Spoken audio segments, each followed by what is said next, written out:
Hello बच्चों, चलिए प्रश्न को पढ़ते हैं। शुद्ध जल का जल विभव कितना होता है?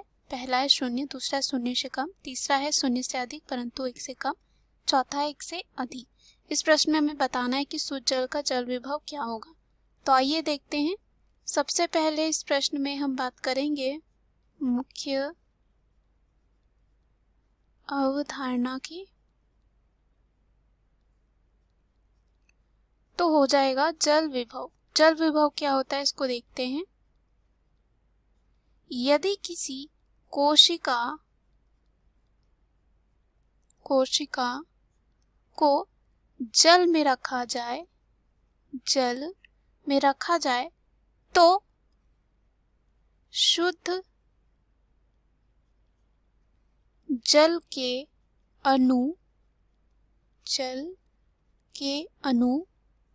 तथा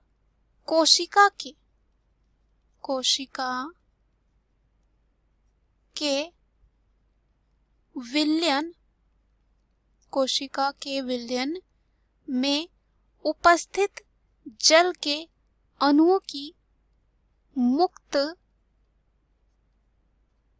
ऊर्जा के बीच के अंतर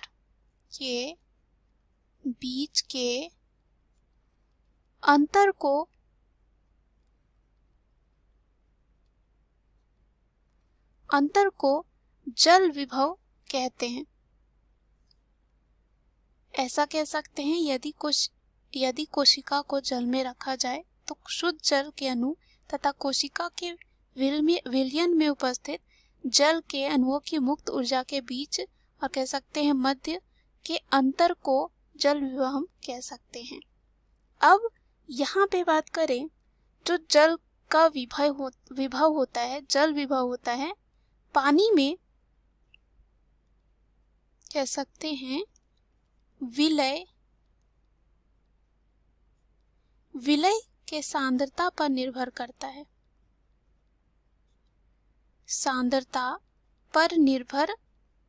है। शुद्ध जल की बात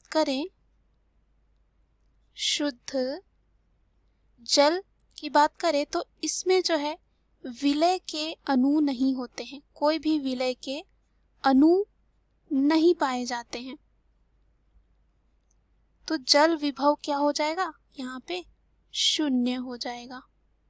क्या हो जाएगा? 0 हो जाएगा, क्योंकि यहाँ पे जल में कोई विलय अणु नहीं होता है, इस वजह से जल विभव 0 होता है। तो चलिए विकल्प में चलते हैं। पहला विकल्प है 0, जो इस प्रश्न का हमारे सही उत्तर हो जाएगा। दूसरा है 0 से कम। 0 से कम अगर हम देखें तो ऋणात्मक में चला जाएगा, तो 0 से कम नहीं होगा। तीसरा है 0 से अधिक परंतु 1 से कम, यानी कि कह सकते हैं 0 से 1 के बीच की बात की जा रही है। तो यहाँ पे 0 से 1 के बीच की बात नहीं होती है, या कह सकते हैं यहाँ पे ये नहीं होता है, 0 ही होता है बस। तो ये क्या होगा? गलत। डी दे रखा है 1 से अधिक, तो ये भी क्या हो जाता है यहाँ? गलत, क्योंकि 0 होता है। दिए गए प्रश्न का सही उत्तर है ए। आशा करती हूँ उत्तर आपको समझ में आया होगा। धन्यवाद।